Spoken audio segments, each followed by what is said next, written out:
these books will get you through the day. If you're like me and sometimes you are just running on fumes, okay, your battery is going to low to, oh my god, how am I going to get through this day, okay? These are the books that will get you through the day. Either read them or audiobook them if you can. I don't care how you do it, ebook it, just let the story consume you. You do the horrible task and they will get you through the day. First up is going to be Way of Kings and the whole of Stormlight Archive. This is a series you can sink your teeth in. If you have a very long work week, like I do sometimes, I want something that I can really sink my teeth into, and Stormlight Archive is that. It might be slow, but I can just listen to the whole book, the whole maybe two books, maybe 3 books in a week, okay? They get me through. The moments at the end leave me jaw-dropping. So, Way of Kings, Stormlight Archive is on this. Lo and behold, I'm also going to slightly put Mistborn on here. Mainly Era 2, because it's so fun. I love Era 2. I think I prefer Era 2 to Era 1. Sue me. Mainly because of Wayne. Of Amoressi. That'll also get you through the week. But just because stuff's happening, it's really gritty, it grips your attention. Another one that gripped my attention was Dragon Rider. Now this is low on the list. This is depending on your taste. It's Era Conquest Game of Thrones. I fucking loved it. I read it in a day and I was like, holy... Once I got past the red wedding moment in this, I was like, sold. Absolutely sold. Loved the shit out of this book. It wouldn't be a recommendation video without John Gwynne. Honestly, I would say The Faithful and the Fallen, but not Malice, because Malice starts off a bit slow and it's set up, but from Valor, Ruin and Wrath especially, fucking amazing. So if you've read Malice but haven't read Ruin and Wrath and Valor, read them. They will get you through the day. But fucking fuck off dragons. What more do you want? It's fucking John Gwynne, it's Viking, it's Norse, you have a murderous mummy orca. What more do you want? This one is for your old man fantasy fans. Something you just want to take you back to your roots, okay? Go back and just consume the story, feel like you're kind of coming home even though it's a new story. In the Shadow of What Was Lost by James Arlington. We all know James Arlington from One of the Many. We all know him from that. But this book took me back to my roots.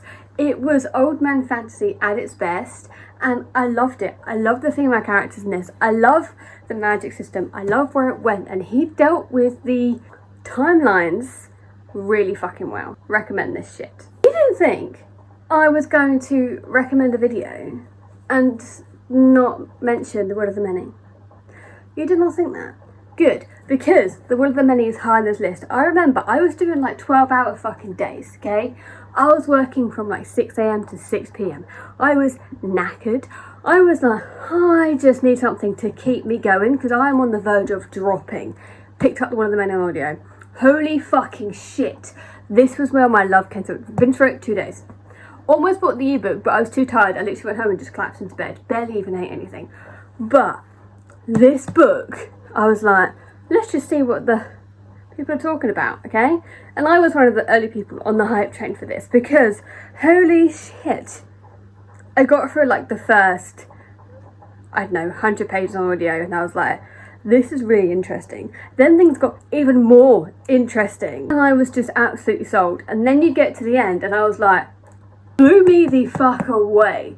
Blew me away, got me through that really long work week or day, and I was like, well, now what do I do?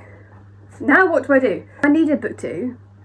I almost immediately went back in and reread it, but I held myself off because do you know why? I started Miss Percy's Pocket Guide to the Care of Feeding Your British Dragons. I know it's a mouthful. I just call them Miss Percy's Pocket Guide books. There's 2 at the moment. Third one's coming out soon. And it's cozy as fuck, but not like Legend of Latte's cozy, more like The Hobbit cozy, okay? Like, you're still cozy, but there's still like stuff going on, and it was so much fun. I loved the living shits out of this book. Dragon is called Fitz. You know anything about me? You know I love a character called Fitz. It's so much fun. A middle-aged woman who is looked down upon within her household from her sister, and basically being thrust to care for her sister's kids, who she does love, but like feels like she has no prospects, gets gifted a stone which turned out to be a dragon egg, and it hatches and the dragon's wrecking havoc, and somebody wants to take the dragon egg, believing it was their right. Chaos just ensues. Chaos ensues. It's so much fun. Everybody needs to go read it. Another one on my list is a new adaptation, Dungeon Crawler Carl. I never thought I'd make a recommendation video with Dungeon Crawler Carl because I didn't think I'd like it. I did not think I'd like it, but I was in the right mood. I was so tired and it was such a ball of fun. I read it in a day. Audiobook, I do recommend it. It has a talking cat. And if people didn't tell me it had a talking cat, I would have picked it up sooner. But no, they missed it. So I'm telling you, it has a talking cat. Go pick it up. It's fun. Just go in expecting a whale of a time, okay? Don't go in expecting much. Don't go in expecting a lot of character development. Just go in expecting you're just going to watch a guy go through levels of dungeons and try and survive. And it's fun. It was just fun. It is kind of funny. I don't think I found it as funny as other people would, but I had a good fucking time. Talking of cozy fantasies, bookshops and bone dust. If you're going through a stressful time and you're like, I need to get through this day, everything's really stressful at the moment, and you just want to go into a world where an orc helps a friend to set up a bookshop, you pick this up. But also, pot roast, the best fucking animal out there, and Satchel. I'm not going to tell you who Satchel is, but he is one of my favourite characters. I love him. Travis Baldry, you're probably not going to watch this, okay? You're probably not, right? But in the off chance there you are, can we have a novel about Satchel, please? I'm begging you. I want that. I know this is book 2. I don't currently have book 1. I've lent it to my boss.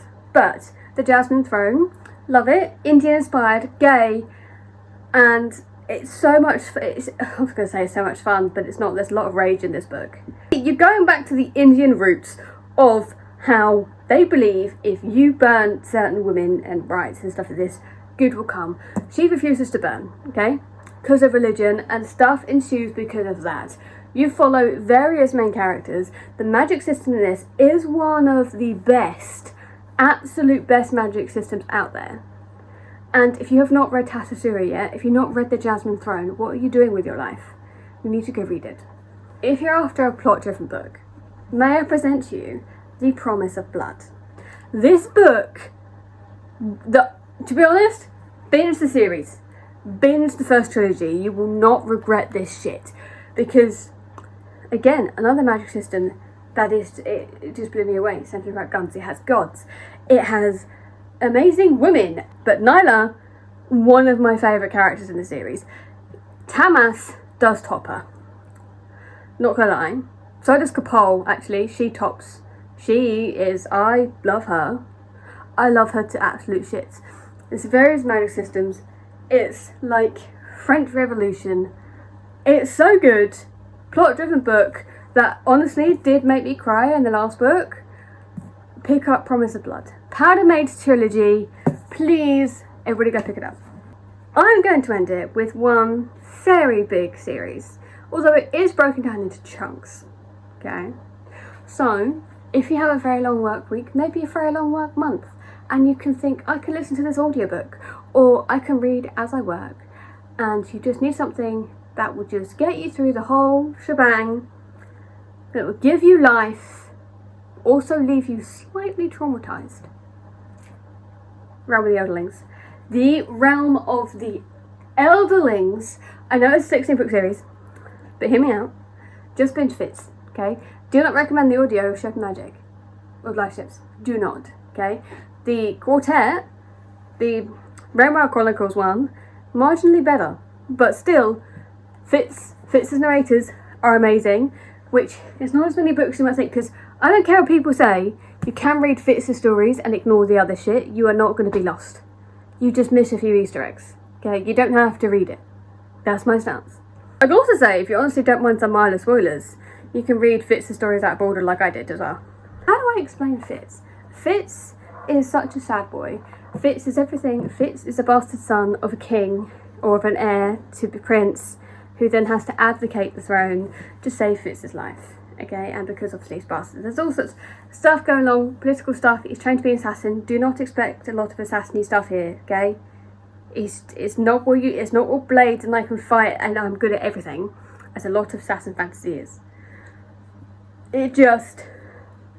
it's quiet work, it's poison, it's other little stuff. The characters in this excel, the world building amazing, and as you go through these books you learn more and more and more about the magic system. Also, can I introduce you into the best boy ever, Night Eyes?